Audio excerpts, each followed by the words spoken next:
Ketegangan di Timur Tengah kembali berada di titik yang mengkhawatirkan. Dunia menahan napas ketika laporan demi laporan menyebut bahwa Amerika Serikat tengah menghitung dengan cermat setiap langkahnya terhadap Iran. Bukan sekadar soal tekanan diplomatik, bukan pula hanya sanksi ekonomi. Kali ini yang dipertaruhkan adalah stabilitas kawasan, bahkan kemungkinan konflik berskala besar yang bisa menyeret banyak negara ke dalam pusaran perang. Sumber pertahanan Iran yang dikutip kantor berita Russia Today menyebut Washington sebenarnya memahami betul bahwa setiap serangan terhadap Iran tidak akan dijawab secara terbatas. Teheran, menurut sumber tersebut, telah menyiapkan respons yang keras, meluas, dan terukur. Artinya, jika satu peluru dilepaskan, maka dampaknya tidak akan berhenti pada satu sasaran. Ia bisa merambat, melebar, dan membakar lebih dari satu front. Disinilah kalkulasi strategis menjadi sangat penting.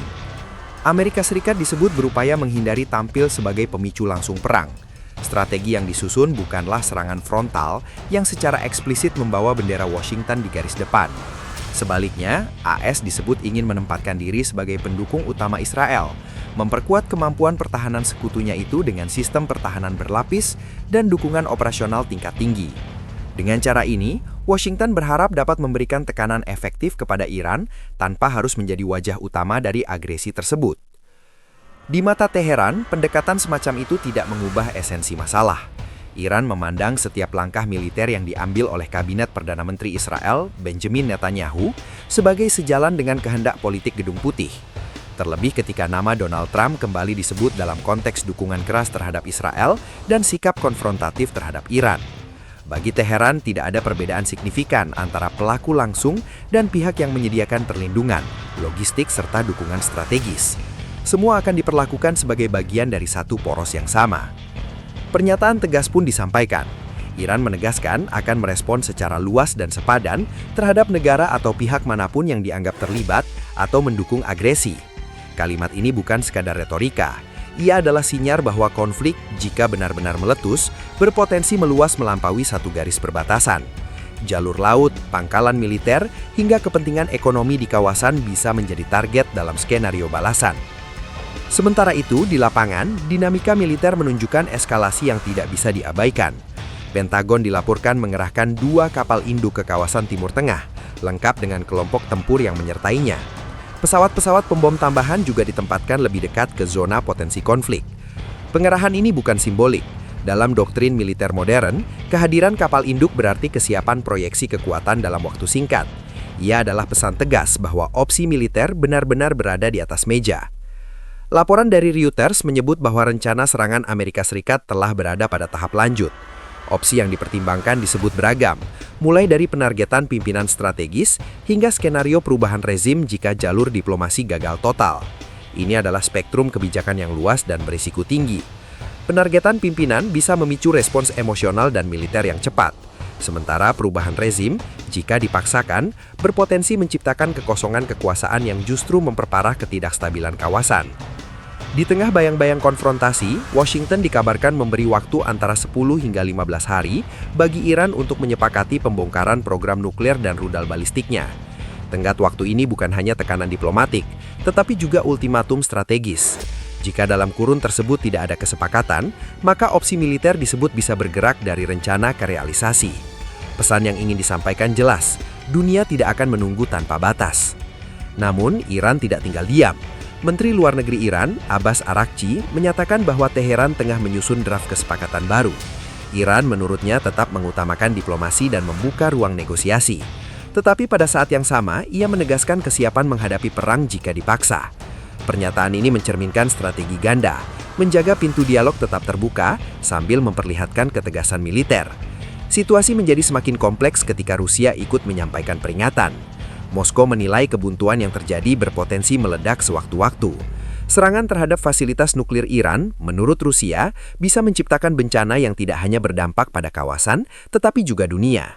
Peringatan ini bukan tanpa dasar. Fasilitas nuklir bukan target biasa.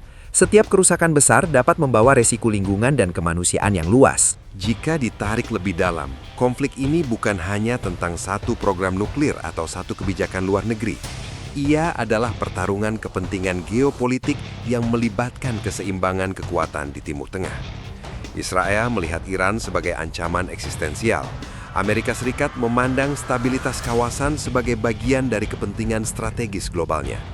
Iran, di sisi lain, menilai tekanan dan sanksi sebagai upaya sistematis untuk melemahkan kedaulatannya.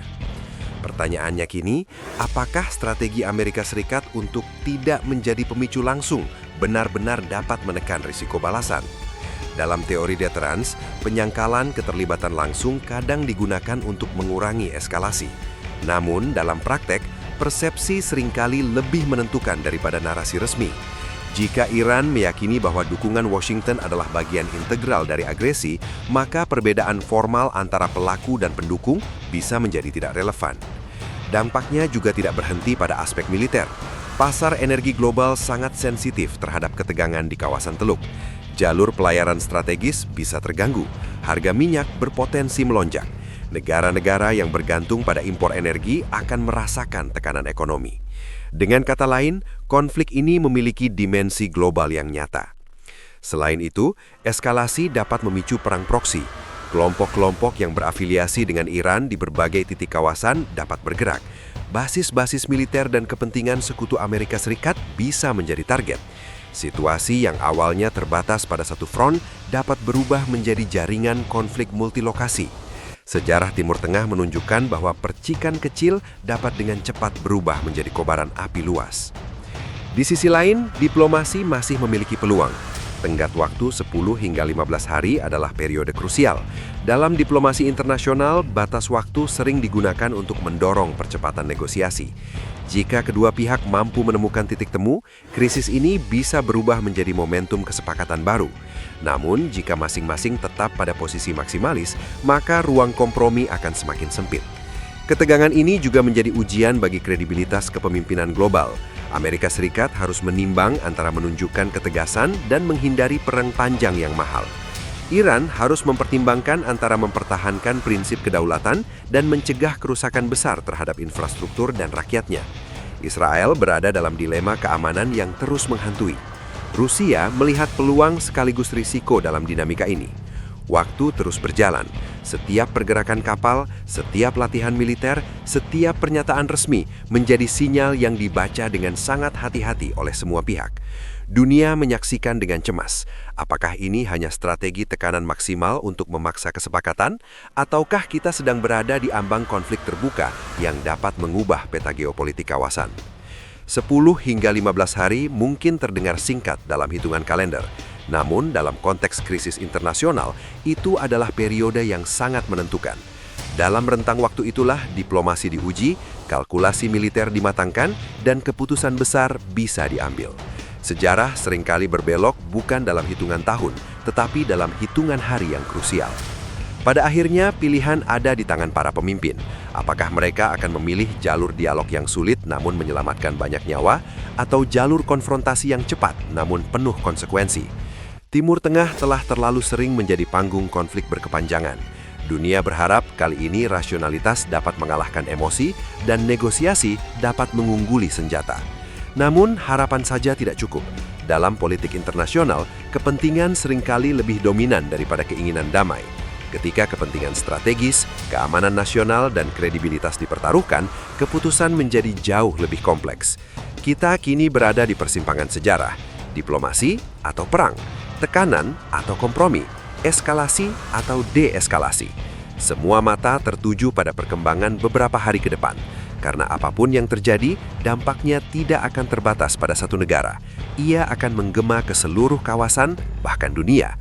Dan ketika gema itu terdengar, sejarah akan mencatat apakah krisis ini berhasil diredam melalui kebijaksanaan atau justru menjadi awal dari babak konflik baru yang lebih luas.